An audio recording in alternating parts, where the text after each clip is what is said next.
I simply have to use today's reflections to share with you some of the results of 555 yesterday.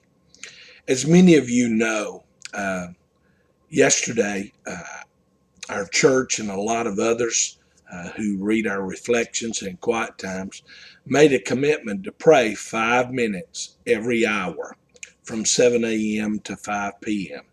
We prayed at 55 minutes past the hour so that we prayed 5 minutes every hour. The results were just incredible. I've received some emails, some phone calls, and had some conversations with people. And I just wanted to share without breaking anybody's confidence. I wanted to share just a little bit of what I've been hearing from yesterday. One person sent me an email just describing how great the day was and saying how it started out really praying for other people, but by the end of it, it just had changed them. This is what they said to me. I felt more relaxed, at ease, and the regular stresses of the day were still there, but I didn't stress out. It also made me realize that I need to pray more. Also, as the day went on, it became easier and more comfortable for me just to talk to God. So they wrote, while this day was about praying for others and their intentions, it was powerful for me at the same time. Wow, what an awesome God. Another lady shared with me that at her office, she went in that morning and said, hey, look, I'm not trying to bring the religion thing into our office, but here's what we're doing in our church. So at 5 minutes to the hour every day, I'm just going to close my door and spend 5 minutes praying. She said, no big deal for you guys, but if anybody wants me to pray for something in their life, just let me know.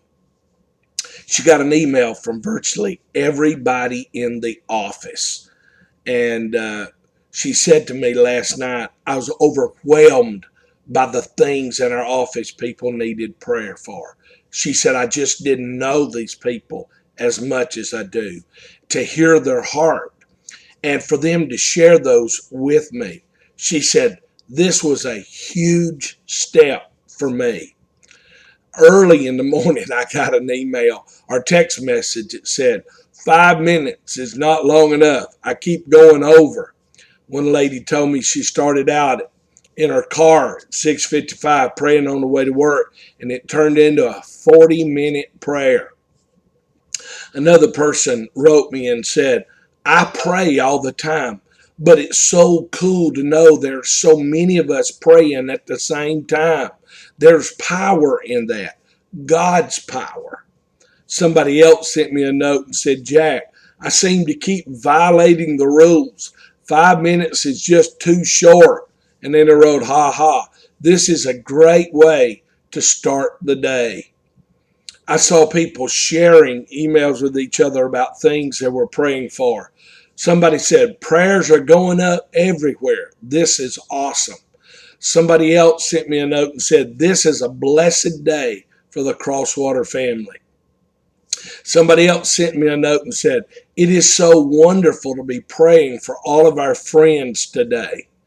A guy from another state who is participating in this wrote me a note and said, there's never been a time in my life when I have wanted to get closer to God than in the last several months. The idea of 555 is in my heart.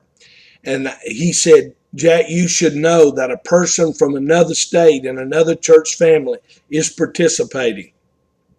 I may not know what all your fellowship is praying for, but there will be prayers in my life on this day. I got a long email from somebody in our church regarding the quiet time that I sent out about 555. It's almost miraculous how God even used the 555 in this person's life related to their mother's death and the significance of that.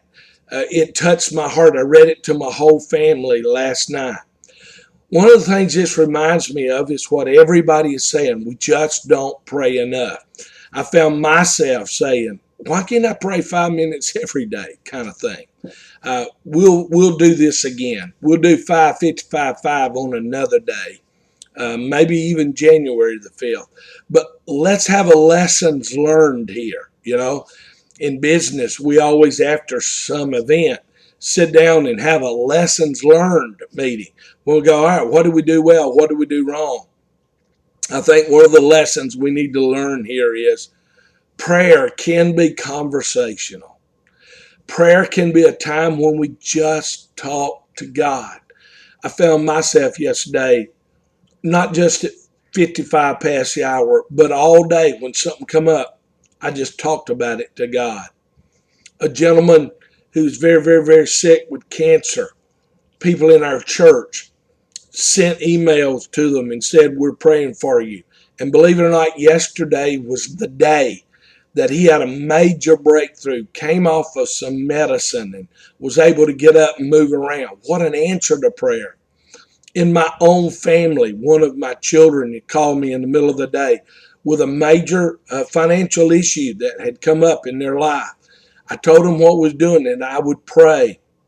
It was early in the day. As I pulled up in the driveway at the house last night, they called back and said, Dad, you're not going to believe what happened today. Look, have you been praying? Look what God did. And God had just somehow changed rules and worked in such a way that what happened was extremely minimal. And they knew it was an answer to prayer. So another lesson learned is God hears and answers prayers. We don't pray enough. Prayer can be conversational. We need to always be in a state of praying, talking to God. We're going to do this again. But let's thank God today for answered prayer and thank God for listening and keep praying. I believe God has great things in store for our lives. That doesn't mean everything's going to work out great and that we're not going to have troubles. But the Bible says we can count it all joy when troubles come our way because we know God is in control in our lives during the midst of that. So we are praying together that God keeps moving in our hearts. And even though today we're not doing 5:55:5, make today a prayerful day. God bless you. And I look forward to hearing more stories of what God has done in your life through prayer.